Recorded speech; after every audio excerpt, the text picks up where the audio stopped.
Oh, g'day, good morning everyone, and we're back down here in the Royal Botanic Gardens in Sydney. We've just finished up a networking in nature with Laura Hamilton O'Hara, who so kindly joined us this morning and shared her story. It was Reconciliation Week, so we of course acknowledged that we were all taking steps today, walking in the footsteps of the Gadigal people here in the beautiful Botanic Gardens, Sydney, and a chance to reconnect with the country, but also to catch up with each other and share our stories.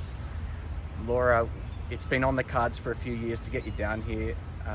It definitely didn't disappoint. We had such a nice morning, hearing about your journey, hearing about where it's come from, which so much of it has come from the heart, and something that I found fascinating that you touched on a few times was when you're so heart-driven and you're so caring about what you want to do in the world, often that opens you up to a whole lot of pressures, because with that care, the knocks really hurt and they go to heart. But we heard a bit about your journey coming into sustainability, your background in South Africa, and your realization early on that you were part of a much bigger system in nature, and the effect that had on your way of looking at the world. You touched on a few concepts in particular. One of them was courage, which was, I think that was a really valuable one for people to reflect upon, because following your heart, following your passions does require a lot of courage.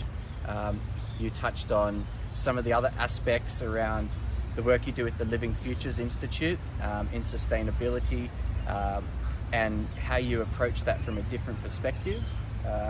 And you also brought up the very important point around friendship and, I guess, balance in life, and looking at ways that you connect and enrich yourself more broadly.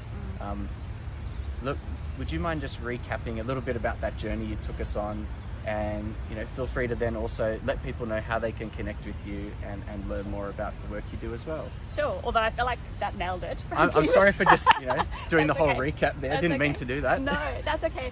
I think particularly the beginning part, I just wanted to articulate that I get to do some really meaningful work, that I get to pour my whole heart into it, but also acknowledging that takes its toll, and I think it's important to acknowledge that tension. A lot of people talk about following your passion and doing the things you love, and that's wonderful, but it also it's also hard. Both of those things are true at the same time, and I just wanted to I guess illuminate that.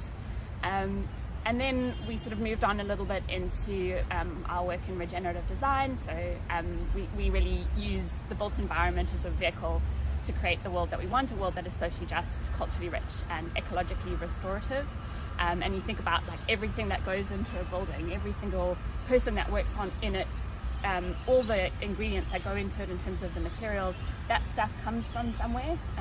That person is a person in the world, and if you can make those choices well, not only can you do less bad, but in fact you can leave a positive impact. And I think that's incredibly empowering to think about everything that we're going to build and everything that we have built as a way to be a tool of positive impact.